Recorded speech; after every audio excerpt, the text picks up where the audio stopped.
dan racunnya api neraka.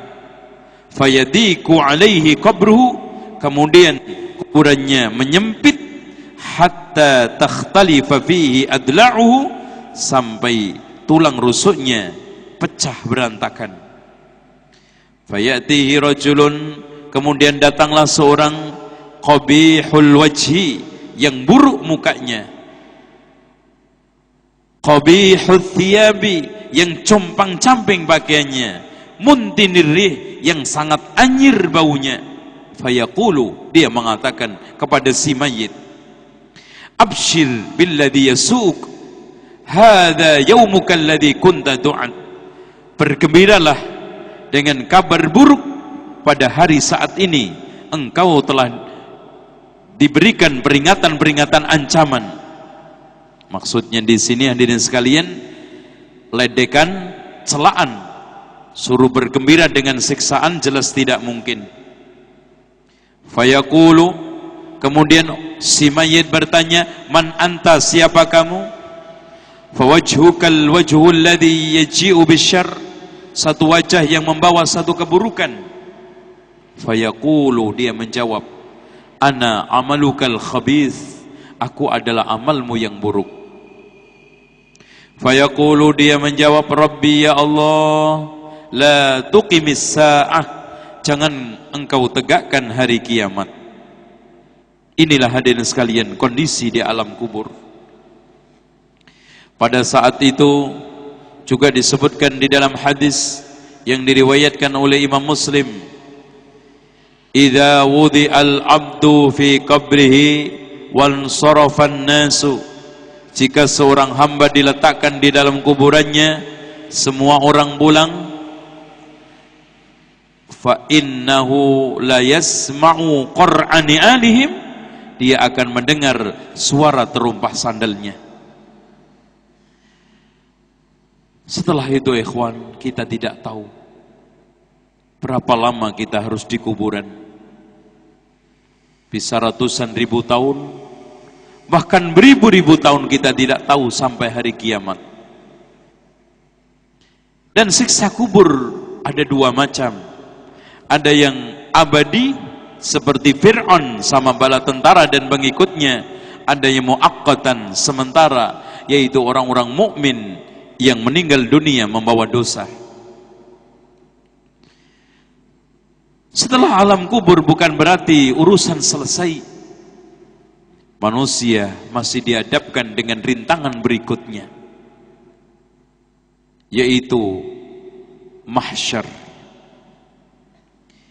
Semua manusia nanti akan dibangkitkan dari alam kuburnya, yang disebutkan di dalam firman Allah surat Yasin ayat 51-53. Wa nufikha fis suri fa idahum minal ajdathi ila rabbihim yansilun, dan ditiuplah sangkakala, maka tiba-tiba mereka keluar dengan segera dari alam kuburnya, maksudnya menuju kepada Tuhannya. Qalu ya wailana man ba'athana qadina hada, mereka semua mengatakan, aduhai celaka kami, siapakah yang membangkitkan kami dari tempat tidur kami? Hadza ma wa'ada ar-rahmanu wa sadaqal mursalun, inilah yang dijanjikan oleh Ar-Rahman dan telah benar utusan-utusan Allah. In kanat illa sayhatan wahidah, itu semua hanya sekali tiupan. Fa idahum jami'ul ladaina muhdarun, tiba-tiba mereka semua hadir di hadapan Allah Subhanahu wa ta'ala. Ikhwah sekalian, ketika manusia dibangkitkan, kemudian dikiring mahsyar, yang sebutkan di dalam hadis Rasulullah juga, di antara tanda-tanda kiamat besar yang 10, yang terakhir adalah narun takhruju minal Yaman, api yang keluar dari Yaman, ya, tatrudun nasa ila mahsyarihim, yang menggiring manusia ke tempat mahsyarnya. Di tempat itu hadirin sekalian, Macam-macam manusia dibangkitkan. Ada yang susah, ada yang gembira, ada yang sukses, ada yang celaka. Dan tampilan-tampilan manusia menunjukkan tanda-tanda yang sukses, kelihatan orang sukses, yang celaka nampak celaka. Di antara orang-orang yang celaka dibangkitkan dia di mahsyar nanti, bangkit dalam kondisi sempoyongan seperti orang kesurupan. Itulah orang-orang yang memakan riba. Sebagaimana yang telah ditegaskan oleh Allah di dalam firman-Nya, alladzina ya'kuluna ar-riba la yaqumuna illa kama yaqumul ladzi yatakhabbathu asyaitanu minal mas. Sesungguhnya orang-orang pemakan riba tidaklah berdiri di hari kiamat di mahsyar nanti melainkan seperti berdirinya orang yang kena kesurupan syaitan. Ada di antara mereka lagi yang dibangkitkan di hari kiamat dalam keadaan seperti yang digambarkan oleh Rasulullah, tukhrajun naihatu min qabriha. Orang yang meratapi kematian dikeluarkan dari kuburnya yaumal qiyamati, nanti di hari kiamat, sya'tha'a ghabra, dalam keadaan pakaiannya compang-camping, rambutnya awut-awutan.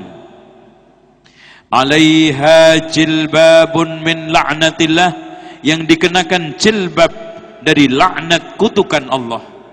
Wa dir'un min nar, dan pakaian dari api. Wa yaduha ala ra'siha, dan tangannya diletakkan di atas kepala. Taqulu, sambil mengatakan, ya waila, celakalah saya. Masih banyak hadirin sekalian di antara mereka yang dibangkitkan oleh Allah Subhanahu wa taala dalam kondisi yang disebutkan dalam hadis Rasulullah, tuhsyarun nasu yaumal qiyamati ala thalathati asnaf. Manusia dibangkitkan di hari kiamat dalam kondisi 3 kelompok. Yang pertama, sinfan rukbanan, satu kelompok naik kendaraan. Wasinfan musyatan, satu kelompok lagi pejalan kaki.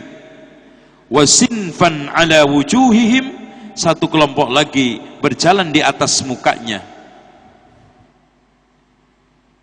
Qila, ada yang bertanya, ya Rasulullah, kaifa yamshuna ala wujuhihim, bagaimana mereka bisa berjalan di atas mukanya? Qala, dia menjawab, innalladzi amsyahum ala aqdamihim, zat yang telah membuat mereka bisa jalan di atas kakinya, qadirun ala ayyumashihim ala wujuhihim, lebih mampu membuat mereka jalan di atas mukanya. Ama annahum yattaquna biwujuhihim kulla hadbin wa syaukin, bukankah di dunia dulu dengan wajahnya dia bisa mengetahui jalan, mengetahui duri? Namun hadirin sekalian, di antara manusia juga ada yang dibangkitkan oleh Allah Subhanahu wa taala dalam keadaan nikmat. Adapun orang yang mati syahid dibangkitkan oleh Allah Subhanahu wa taala, warnanya warna darah dan bau minyak kasturi. Dan ada di antara manusia yang dibangkitkan oleh Allah Subhanahu wa taala memakai pakaian ihram sambil membaca talbiyah, labbaik Allahumma labbaik, labbaik la syarika laka labbaik, innal hamda wan ni'mata laka wal mulk la syarika laka labbaik. Sehingga di dalam hadis Muslim Rasulullah menekankan, igsilu bima'in wasidrin, mandikanlah mereka orang-orang yang mati dalam keadaan ihram dengan air dan daun bidara, wa kaffinuhu fi thawbihi, dan kafanilah dengan pakaiannya, wala tamassuhu bitibin, jangan kau sentuh dengan minyak wangi apapun, wala tukhammiru ra'sahu, dan jangan juga